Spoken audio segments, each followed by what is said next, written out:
Tanah hak milik kok masih nggak bisa di sawah. Sekarang gimana ini? Nggak ada penghasilan yang banyak.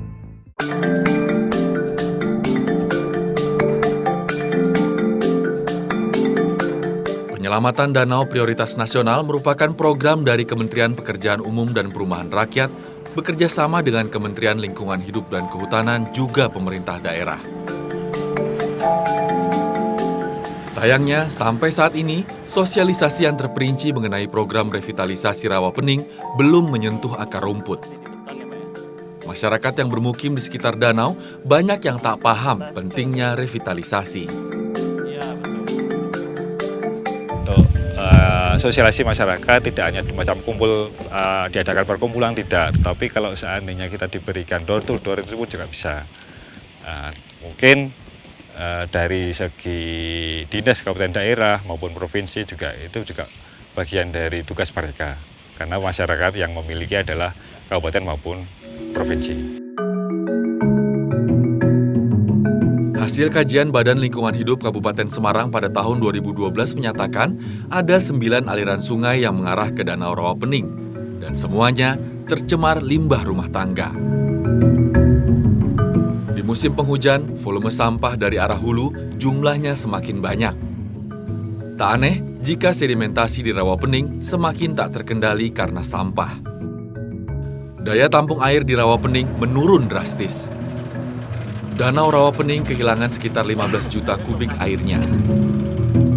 Padahal, ada 2 pembangkit listrik tenaga air yang bergantung pada pasokan air dari Rawapening, yakni PLTA Timo yang menghasilkan 12 MW listrik dan PLTA Jelok yang menghasilkan 20 MW listrik. Alasan utama Danau Rawapening menjadi prioritas dalam pengerukan sedimentasi dan masuk dalam proyek strategis nasional adalah karena Danau Rawapening merupakan sumber air minum bagi 8.000 orang pelanggan PDAM dan juga sumber listrik bagi 32 MW yang dihasilkan.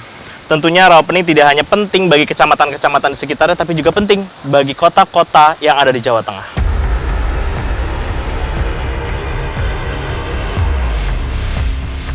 Tahun 2020 ini, 5 dari 6 pintu air peninggalan Belanda di bagian hilir Rawapening ditutup untuk pembersihan dan pengerukan. Satu pintu sengaja dibuka untuk mengairi saluran irigasi di kota Semarang dan Demak. Namun yang menjadi masalah, penutupan 5 pintu air membuat permukaan air danau naik. Otomatis, lahan persawahan yang digarap warga banyak yang terendam air. Tak bisa ditanami lagi. Warga merasa dirugikan. Berdasarkan data Dinas Pengelolaan Sumber Daya Air Mineral atau PSDA Jawa Tengah, ada sekitar 1.000 hektar lahan pertanian pasang surut di sekitar Rawapening. Secara aturan, pertanian di lahan Rawapening sebenarnya tidak diperbolehkan.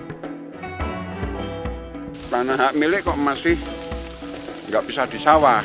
Oh, ini hak milik Bapak? Hak milik.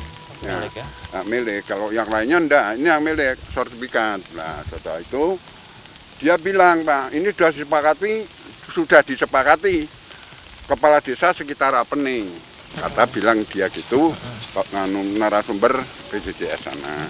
Nah, saya bilang, kalau gitu gimana ini rakyat sekitar Rawapening yang HM ini nggak bisa nyawa? Siapa yang mau bertanggung jawab? Rakyatnya semua lapar, saya bilang gitu. Sawah milik Parianto biasanya panen 2 kali dalam setahun. Tapi tahun ini dari 7 petak sawah miliknya, hanya 1 saja yang menghasilkan. Itu pun karena posisinya ada di tepi jalan, tidak terendam air. Sekarang gimana ini? Nggak ada penghasilan yang banyak, kan surut nyekolah ke anak-anak, kan gimana? Kalau kondisinya dulu tuh seberapa banyak Bu hasilnya gitu dari Lumayan. sawah ini? Kalau setahun itu ada 50.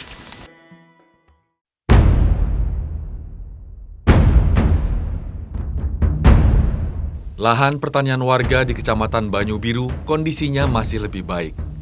Dari 3 kali panen dalam setahun, hanya berkurang 1 kali saja, menjadi 2 kali dalam setahun. Namun tetap saja mereka merasa dirugikan karena program revitalisasi Rawapening. dilematis.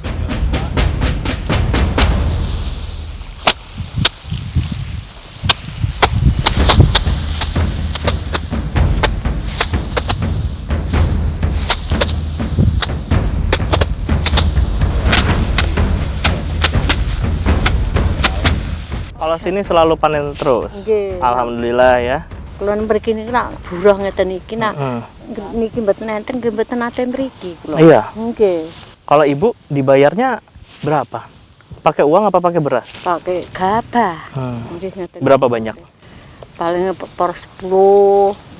10. 10 kilo niku kan 1 kilo ngoten.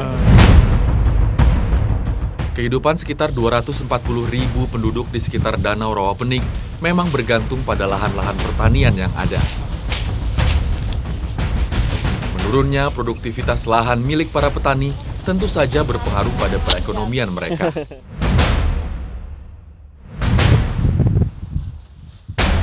Mereka tidak akan menolak program revitalisasi Rawapening yang sedang dijalankan pemerintah selama urusan perut tak terganggu.